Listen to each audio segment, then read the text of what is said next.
Damo and Reedy have been arguing in work, and there's a bit of tension. So I'm just hoping that everything's going to be all right today, because they are sexual tension. No, it's not. They are not getting on. Is it one of them things that now you use them, you wouldn't cast out in the dark without one? Yeah. And is it annoying now that your rig hasn't got one?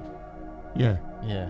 I've not tried it on my rig, but I'm saying it'd be a good thing if you could see your rig going out. Actually, it was a real edge. You just got to bite really quick when they could having a little light on it. It was all about them not being able to see it, and all of a sudden, boom. Deadly bait. They are just the best, aren't they? It never sort of rung true with me. I hate them rules, but I think I've just got to be honest. I think that's like scaremongering. That's not knowing the facts.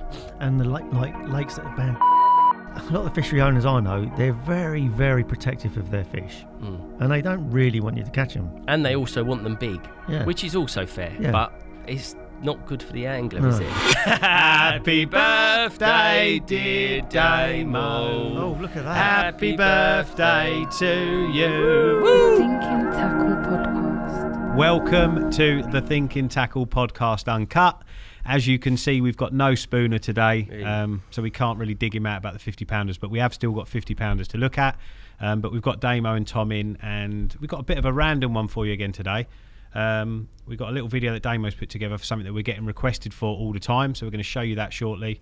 A couple of little things we've seen on Instagram this week to talk about, and we've got a couple of questions to end on. So yeah, nice. Should be quite a nice little pod, this one. But let's get things going with the Spooners 50 Cup. And as we said last week, keep these coming in, and they have kept coming in. We've got another 3 to look at this week, and we've still got more in the pipeline. So keep them coming, and do not worry if yours hasn't gone up, as Damo said yesterday, because they've all been saved, and we're just putting them into categories so that they work week on week. Okay. Yesterday. Did I say yesterday? Yeah. This morning. No. Last week. Can I start? Week. Are you two going to be all right today? Yeah. Should we put some... Damo and Reedy have been arguing in work, and there's a bit of tension, so I'm just hoping that everything's going to be all right today, because they are sexual tension. No, it's not. They are not getting on. We've had a busy old week. No. We've had a busy old week. There's been a stressful old launch going on, and there's been some differences of opinions. Yeah.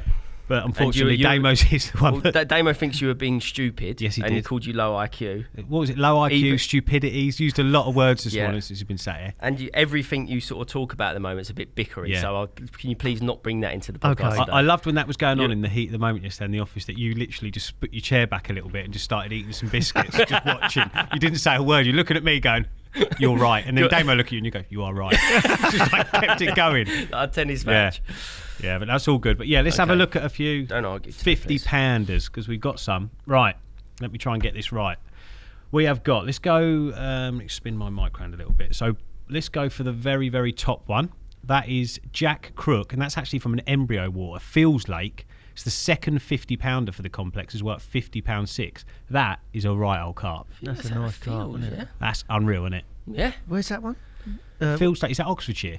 Yeah, Fields and Cables, isn't it? Oh, right, yeah. Yeah, it's Oxford way, yeah. We went there for one of the sponsored angler social one time. I think I fished the one with the smaller fish in, but lovely lakes they are. Yeah, they are. And then that is a monster bottom left. That's Dan Clary, and that's from a Kent syndicate. £63, 14 ounces. Oh, is that, what's his name, where Daryl's fishing? Pass. It's got to be in it. Is that Brooklands? No, not Brooklands. Oh, maybe that is Brooklands. I think it is Brooklands, yeah. That is a monster. That's a big old carp. He looks like Lockie, doesn't he, a little bit? Yeah, he does a bit. bit. Lock. Maybe he's Lockie's love child. He might be. I don't know the... Or his dad. Probably should have done a bit more research on that carp, but I think that carp is just getting massive. I think it's just getting bigger and bigger. That looks like the Harttail fully out. What is it called? The fully out Sutton. That's what I thought. You've jumped ahead. So bottom right, that is Alan Stagg. You'll know this one, Damo. It's from Frimley Pit 3. The big fully at £50 on the nose. It does look like one of them old Sutton fish. Yeah, it does, yeah. Well, this is a good week for these, isn't it? Very good week, and a tough one to call, I think. Should I kick off? I would give it to the Phil's. I would give it to the Phil's fish. Same. Top. Just looks like a lovely old carp, that, doesn't it? What are you saying, Damo? We can always put it to the back of the room if we're divided. We could put it to DJ Ego. Perfect. I really like the Fields fish, but that £60 is lovely. Even if it wasn't £60, it's a lovely looking carp. You just like big uns. You do like big uns. Do you know he actually had a crush? Well, let's do this first. Okay. You should say he had a crush on a big un. No, he had a crisis the other day because he was at a lake. There wasn't a 50 in there, and he's just like, "What am I doing here?" Brilliant. No 50s, no fishing. So you're saying the 60, Damo, aren't you? No, I'm not.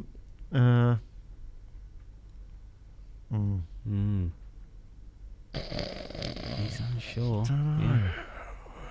They're both lovely carp. They are. We can put it to the back of the room. If we split up here, we'll put it to the back of the room. I'm going to be controversial and say, let's give them both a cup. Okay. Oh, yeah, he's changing his nice. own rules. I like that. Okay, well, that's a bit harsh on the bottom right, mate, isn't it? Christ. Well, that's amazing. Why don't we just everyone gets a cup? No, we can split them. I don't mind. That Do you know what, Alan? You'll get something. We can't just give the cups out willy-nilly or we're going to lose its appeal. But I do agree it's a very tough one this week for a first prize. So we're going to give a cup out to Dan Clary and Jack Crook, and we will sort you out, St. Alan, as well, because that is a right old week, isn't it? Doesn't he work for Gardner? He does work for Gardner, yeah. Bit of a specimen angler, I think. Is he? Yeah, catches all sorts. Nice. Yeah. Well done, lads. Yeah. Well done. Okay, right. So moving on, we are going to give Damo a little something because he's had a birthday this week. Happy birthday to you. Happy birthday to you. Happy birthday, dear Damo. Oh, look at that. Happy birthday to you. Woo! Blow about and Damo, make a wish. It? That is the It's a gayest pig or cake something. I've ever seen. I think it's a unicorn cake. A unicorn. Oh, Yeah. right. Thank you very much, lads. That's all right. Not quite enough As horrible candles. as you've been this week, it's still your birthday. So you can still have You're it. trying to make it up. Did you get that? No, I didn't, John. I got the with candles. him. John got the cake. It's a bit of a team effort. Have we got a knife then? We'll have a little. Yeah, go at it, shall someone we? could grab a knife and we'll have a little bit in a minute. But yeah, happy Nice. birthday, Happy Damo. Yeah, cheers.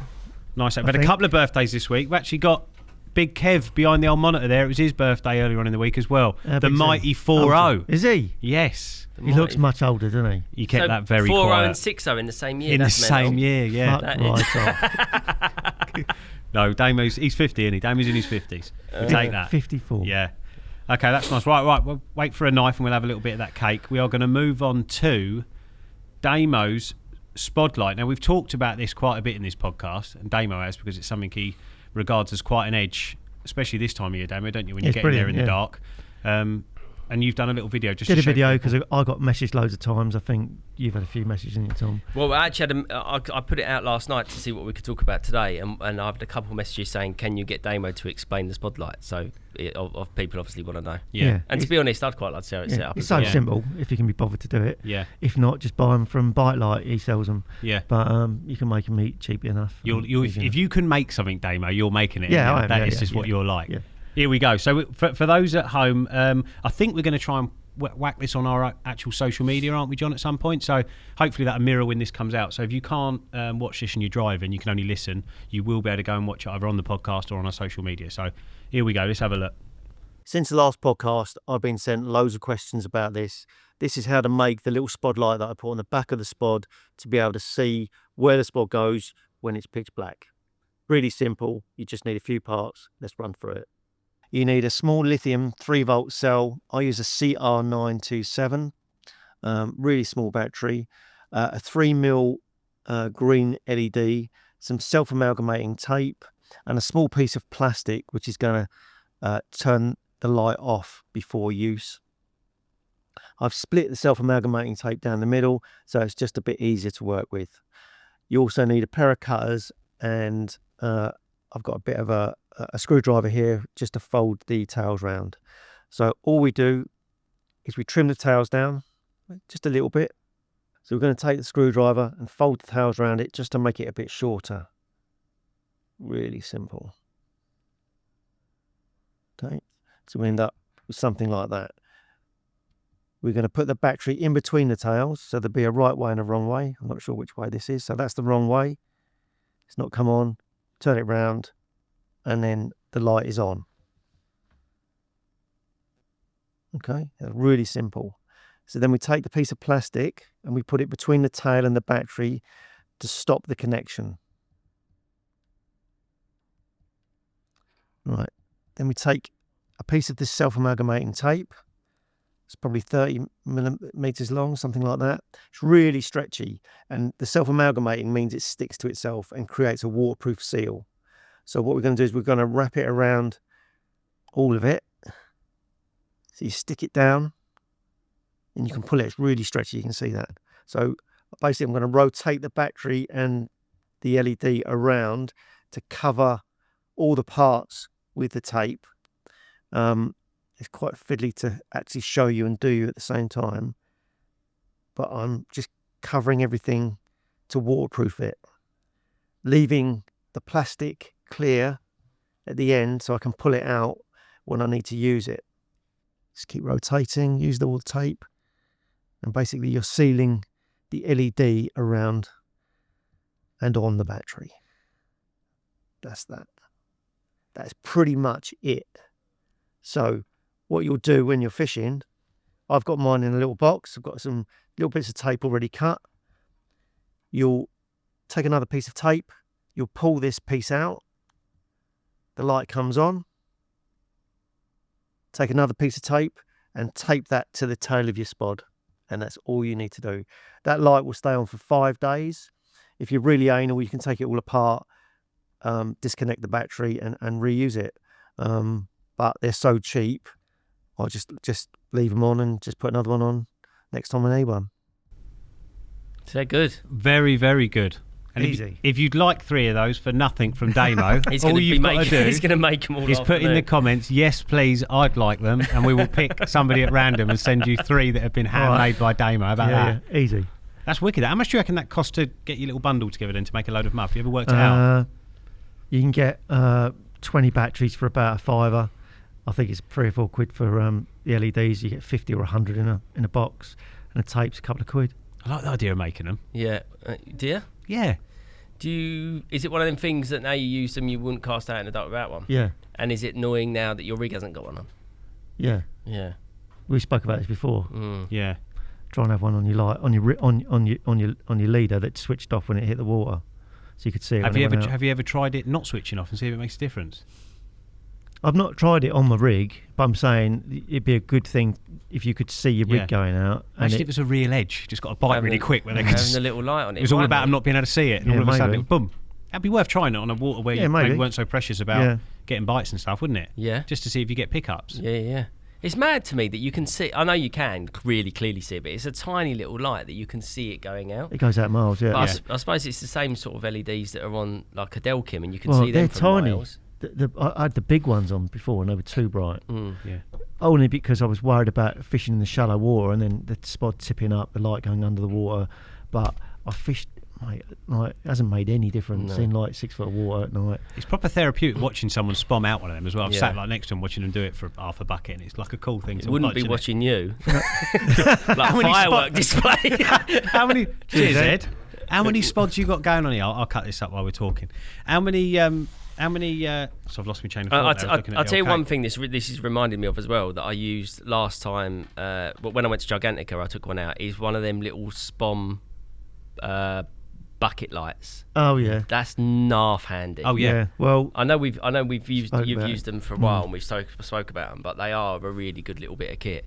Because like obviously when you're spomming at night, you're turning your head torch on and off, and you're waiting for your eyes to adjust to the eye to your skyline, and just having a little tiny light inside the bucket is double handy. Yeah. I've actually got I've got 2 lights. So I've got my original flexible head light, which I've got to say Lewis has probably nicked it from when we spoke about it on the podcast, and that's actually inside my boilie caddy.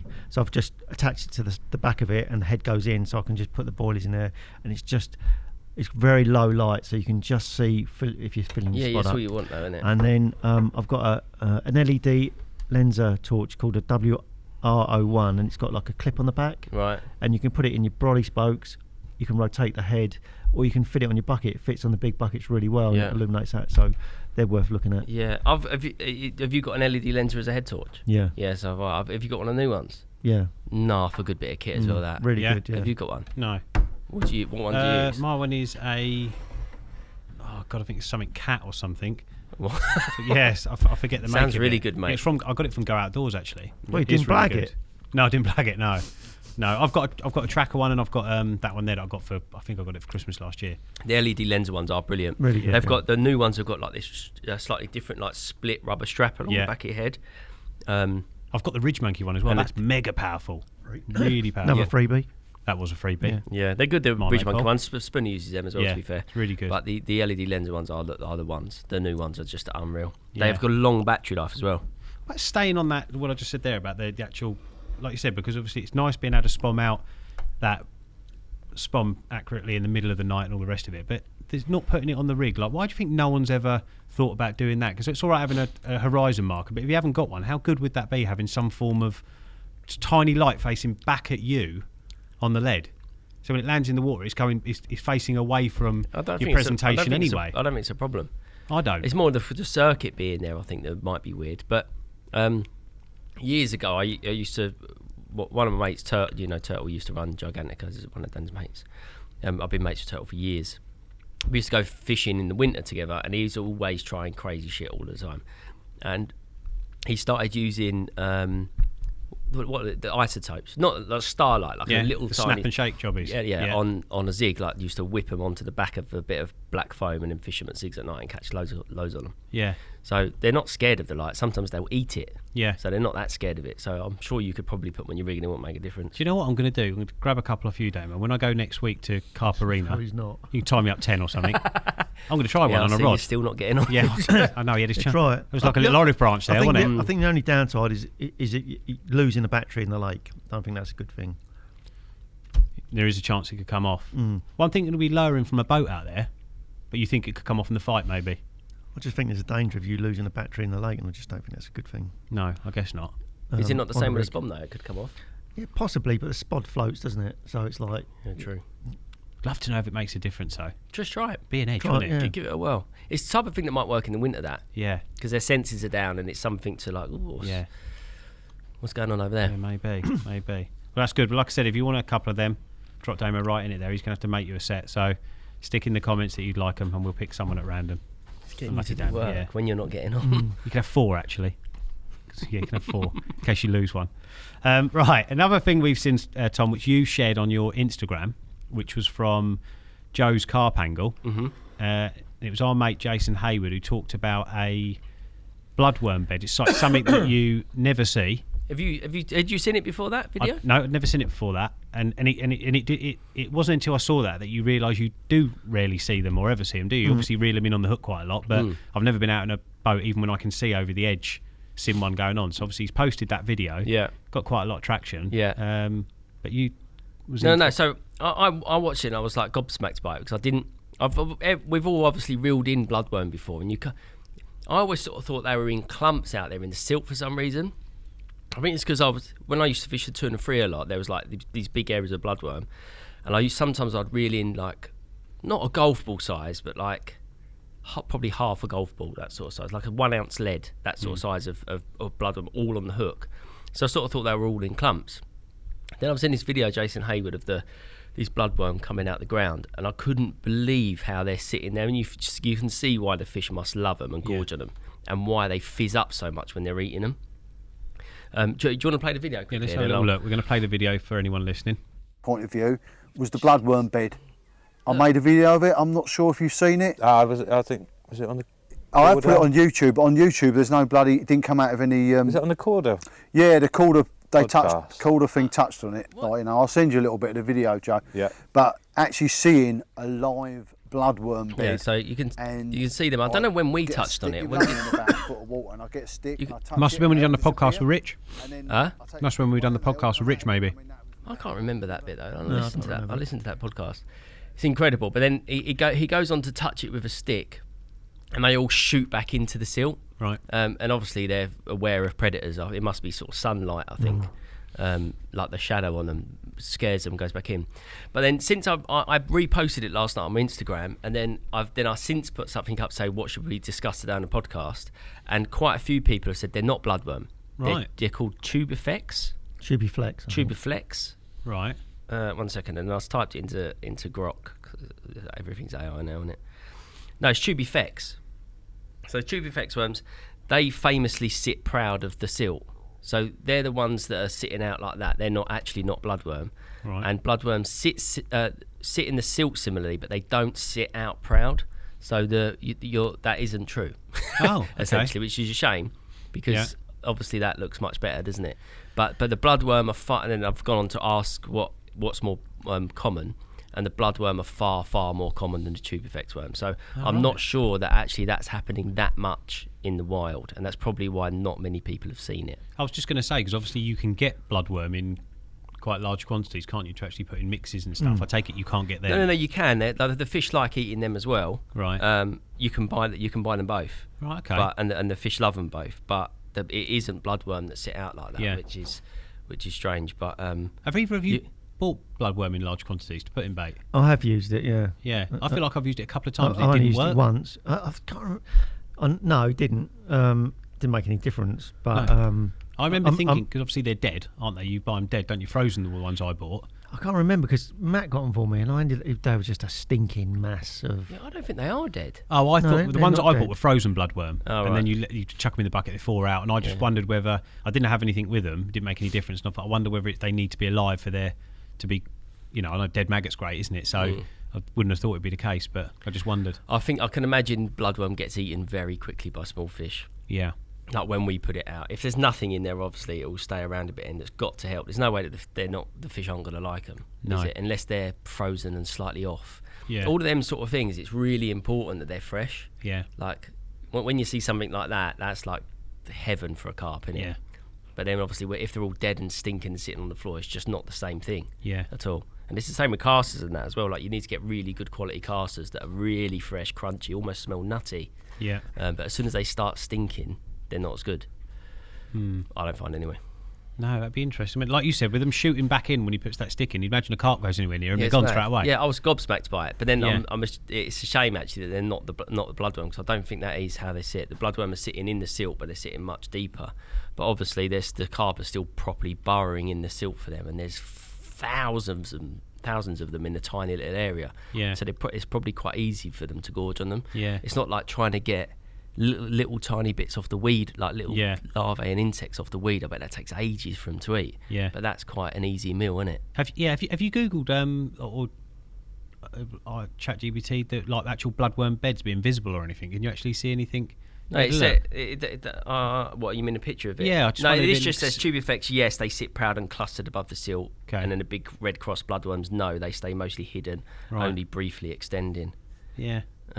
I'll try and find a picture and we'll try and show it. Yeah, it'd be another interesting, time, wouldn't it? but- 'Cause it makes you wonder how many of them are bloodworm in every single water, or is it something that you just get them in certain lakes, or Yeah, I don't really know. bloodworm are more far more common, almost in every lake, whereas Yeah. tube effects are in lakes that have got bad quality normally. Okay, Like they survive better than bloodworm, but they're not as common. yeah.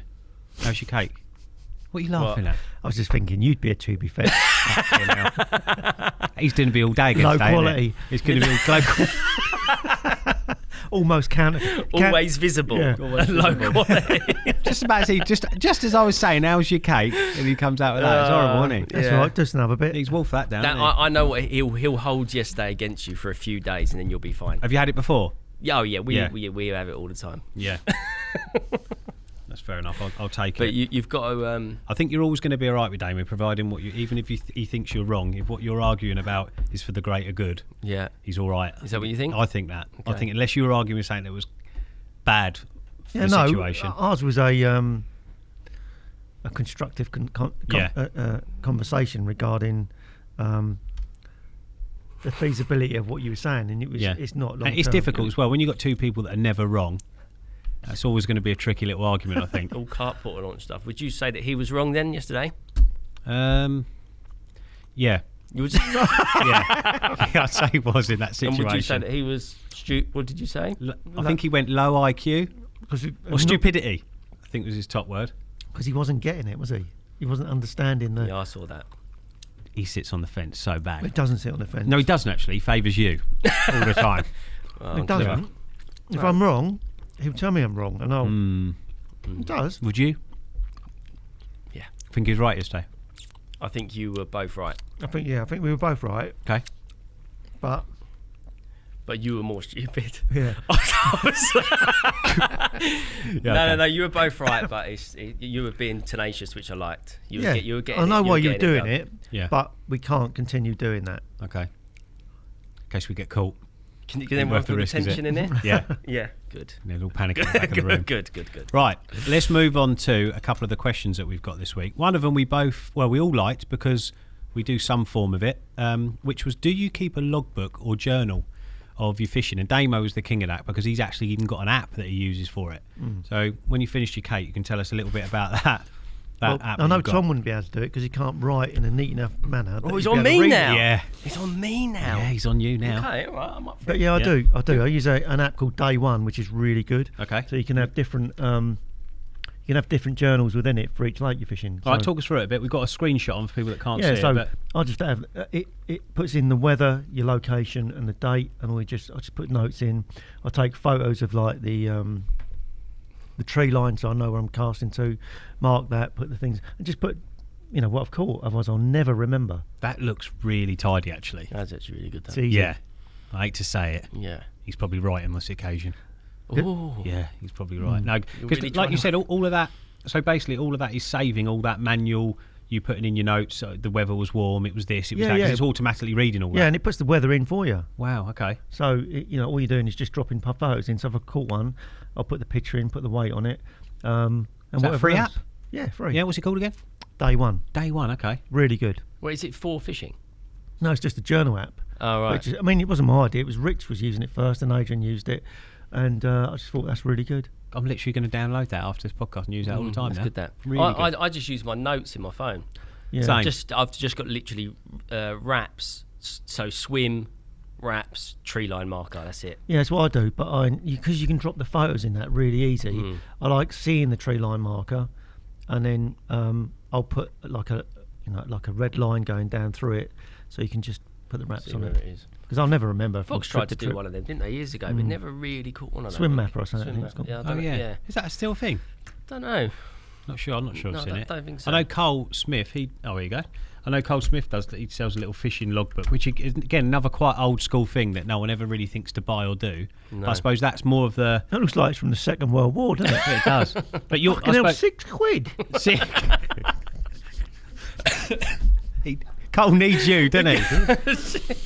No, I think that's for five. I think that's for five, though, is it? Yes, for pack of five. No, Cole, he's that's obviously just- put a lot of effort into that. Cole. How much is a campaign one? I don't know. Can you click on that? I John, don't- or I is think that that's the screenshot? picture. Is it? No, it's good. But That's again, a nice, lovely looking book. That. lovely looking book, nice little present. I guess that's for the. Obviously, your one's a bit more modern and makes a lot more sense than it to actually store on your phone. But if you're somebody that likes doing it manually and having it slipped in your tackle box, it's nice to have a little logbook, isn't it? Yeah, I remember when Like Penning used to write a proper log of everything. Right, book, did, wasn't it? right, I wonder if he still does it because he's Yeah. got an awful lot of carp now. I do like because I'd take pictures, but like you said, you've still often got to find them if you haven't folded them up, and if you're not very organised like me, I think that is a lot nicer to do. It's like you said, and things can change, can't they, from month to month? So you might think, well, I wasn't like that. I'm sure there was a big arch in those trees, and you can go back to your photos and go, it's all died away or whatever. I always used to think, I'll remember that. Yeah. And then I just, and you get there and you're like, was it that one or that one? Yeah. And Mate, it if I don't write- definitely catches your carp. If I don't Yeah. write down the wraps, the moment I've done them, I'm going, is that 14 or is it fucking I do 16? that. I'll do that every time. Yeah, I hate that. If I don't if I've done one rod and then doing the second rod and I've forgotten, I think I was 10.5 on it, or was it 10 3/4? And then you end up having to do it all again. You can't sit still. It's also good to write down the fish you're catching because especially if you're having a really good trip, it's quite easy. You get the wrong numbers of fish Yeah. that you've Yeah. got. Like I do. I always think I've caught more than I've caught. Yeah. Like you say you've caught 7 or 8. In your head, you think, well, the next one's 9, and that's sort of what I'm doing in my head. And then half an hour passes, and I've already caught them in my head, and I haven't actually You ain't caught got to them. worry about that. do you? No, lately I haven't. I was just going to say on that. It's on like that 1, 2. yeah, I've been logging all my Thames stuff in notes, and like I've session 1, 2, 3, 4, 5. It's getting boring the last 4 or 5 sessions. I must admit, it's not a lot to write. No. But yeah, it's been good to do that. But now I've seen that app, I think I'm definitely going to download that. And you can share it with your mates as well, can't you? If you move off the lake Yeah, yeah. and you've caught them, you can be like, hey, mate, there's all of the info Yeah. there. That is handy. Well, that If he says it, how you Yeah, are, yeah. mate? yeah, I'll leave it. Swipe delete. Cheers, mate. Have you used that what 3 words? Yeah. Yeah, I mean that's another. Have you used that? No. That's unreal. What So is that's it? an app They again. use that for boat fishing, don't they? Yeah, so that's an app again. So you go out in the, like Stamo said, if it suits going out in a boat. It's like a GPS thing, isn't it? Yeah. GPS thing. So you go out and it basically logs your a square metre, exact isn't it? spot within a square metre, and it gives you like 3 words basically. Like they're always weird words. Right. Might be like Tom Table Light or something like that, and you can store them all in your phone at lakes. And like you said, you could literally send them to a mate that goes to a 3,000 acre pit. And dump him in a swim and say, I've just sent you all the spots where you need to go, and you can just follow it out, drop it off, and he's on the money. Oh, that's good. It's unreal. But what's the difference between doing that and just sending a pin? What do you mean? You could just send a pin on Google Earth now. Yeah, but you could, but you Maps. store all these in your phone, so you can store all the lakes and everything in your phone where you've been. So if you go back somewhere, you know to go straight out. I mean, it's so good at night. I mean, when I used it for the first time when me and Josh went to that Liège, and we were fishing at like 300 plus meters, and obviously going out and re-dropping rods, you were like going out into the abyss, but you were able to just follow these little dots, and then when you get there, it just said you've arrived at your spot or whatever, and you can just have a feel about it, and you know you're roughly on the money or whatever. Yeah, good. Really good. Definitely catch you a few more carp. Yeah. Right. Another question we've got, we get this all the time, and I think it's quite topical this time of year because things start getting a little bit tougher. People are looking for a little edge, and that's just the different types of baits people are using in the winter. And we were just having a little discussion amongst ourselves about where some particles really come into their own this time of year. A lot of people associate spring with getting big buckets of seed ready and stuff, but there's certain baits in there that can really come into their own now. Yeah, it was actually Frank Warwick that asked about it. He said, do any of you guys fish particle in the winter? And I tend not to, but I do know people that have done particularly well, especially on peanuts, and that was one of the one that he mentioned.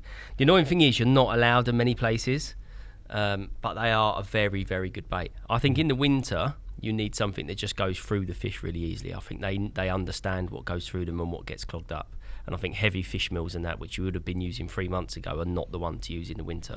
But something that just flies through them, like even maize, I'm sure, would work in the winter. What's the just maize, sweet corn, peanuts? Yeah, just people that don't know, you touched on it a bit there about not being allowed. What is because a lot of people will be screaming at the thing saying, well, why can't you use them, why can't you use them? What is the biggest reason why a lot of these waters won't allow things like peanuts and tiger nuts?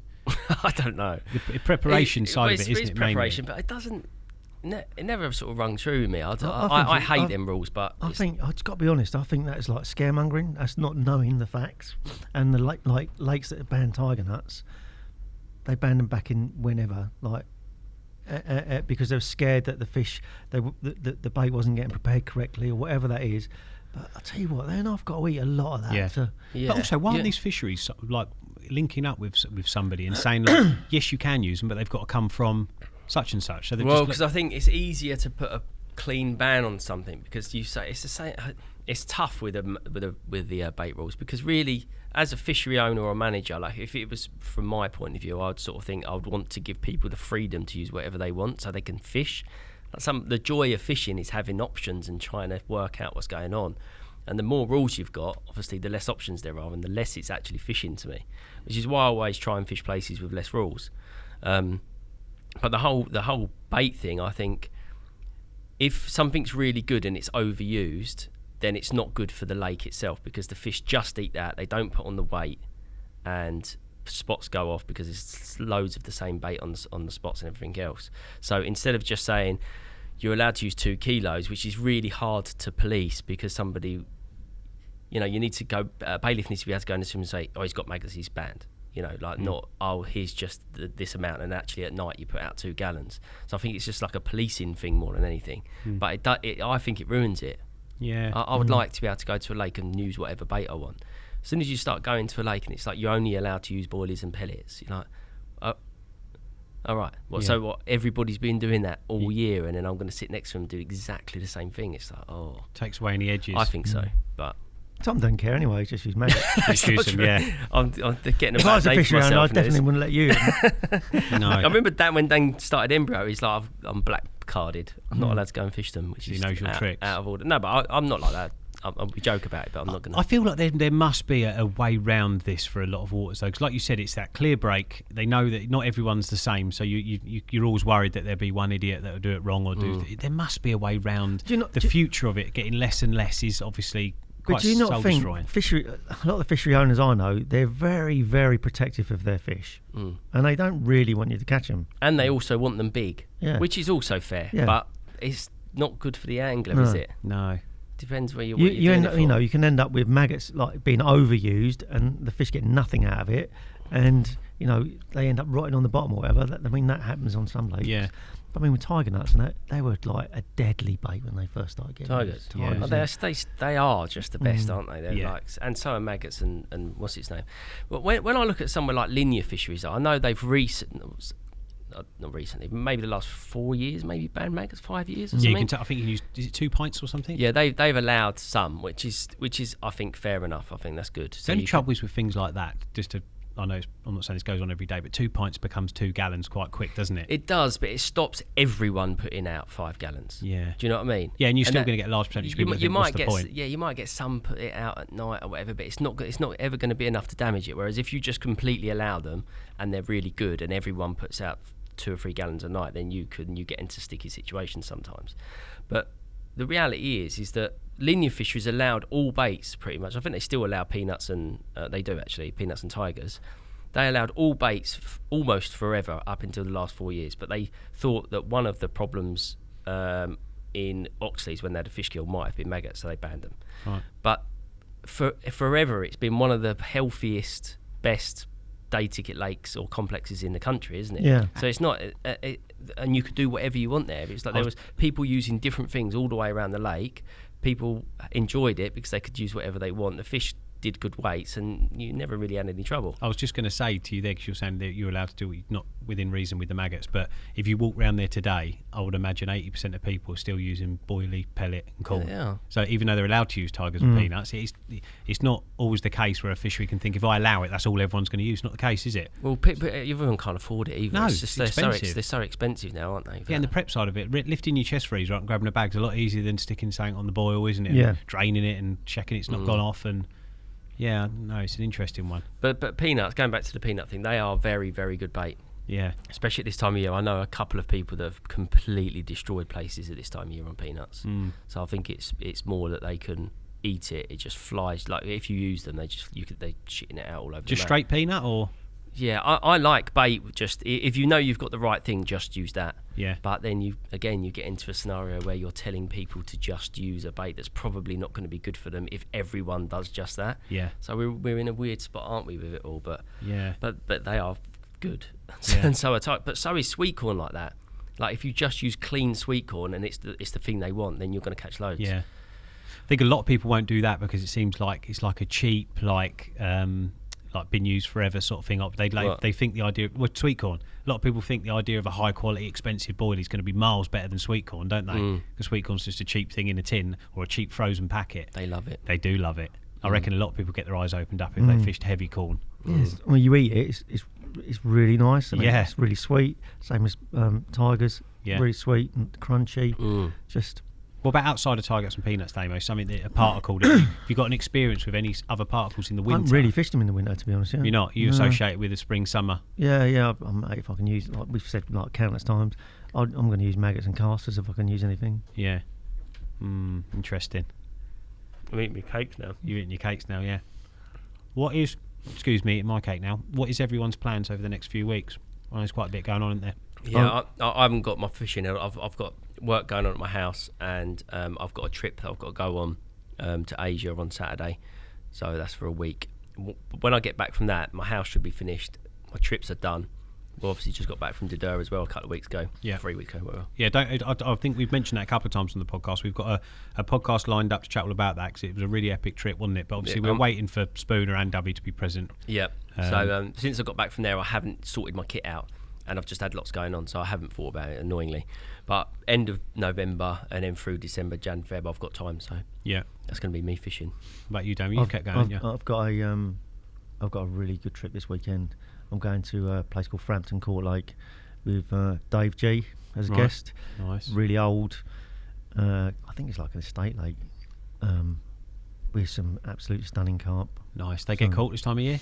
Yeah. Has he been fishing it? No.